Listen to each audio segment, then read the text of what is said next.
that there are more nerve cells in your brain than the stars in the Milky Way, and if you consider the blood vessels that contain the blood cells, they will stretch to 100,000 kilometers. That's a 2-time trip for you around the earth. And if that's not all, if you take the DNA out from the nucleus of the cell of your body, of one person's body, then it will stretch to the sun not once but 600 times.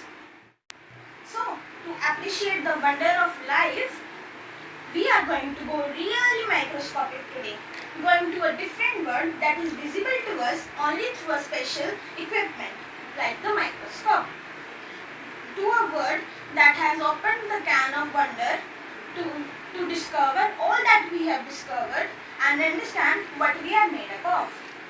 Tiny units which are so small in size and shape, so versatile, in fact that it has 210 avatars. This unit is so small that it cannot be seen with the naked eye. So, anyone guesses? Yes, of course, the cell. So, we are going to learn about the cell. What's a cell? As we all know that the cell is the fundamental unit of life and our body, cell is called a little room in Latin language. Robert Hooke in 1665 first discovered a dead cell. Mark it here, a dead cell. From the cork means a bark of a tree. And Antoine Leeuwenhoek in 1668 with an improved microscope discovered that a free living cell from pond water. Mark it here also, a free living cell. As we have discussed about the two scientists, let us discuss about some more. Number 3 is Robert Brown, who discovered the nucleus in the cell.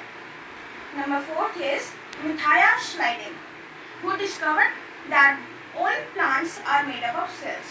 Number 5 is Theodor Schwann, who proposed that all animals are made up of cells.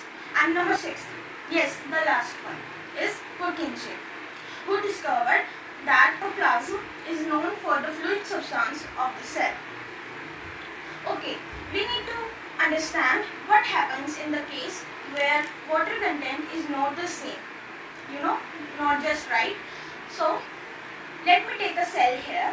The water content outside the cell and inside the cell can be the same, or it is an equilibrium, so nothing happens. So, this solution is known as an equilibrium or an isotonic solution. What happens in the case where the water content outside the cell is more and the inside the cell is less? The water will rush into the cell, blot it up, and it can burst, right? Can it happen in us humans also? No, not really.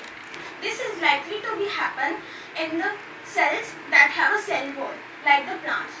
Do plants burst? No, not really. What's going to happen is plants have a special organelle known as a vacuole. So when the cell swells up due to the extra water in it, the vacuole exerts pressure on the cell wall, and cell wall again exerts an equal pressure to the vacuole, prevents it and protects it from bursting. So this solution also has a name. This solution is known as hypotonic solution. Can a reverse happen? Yes, of course, why not?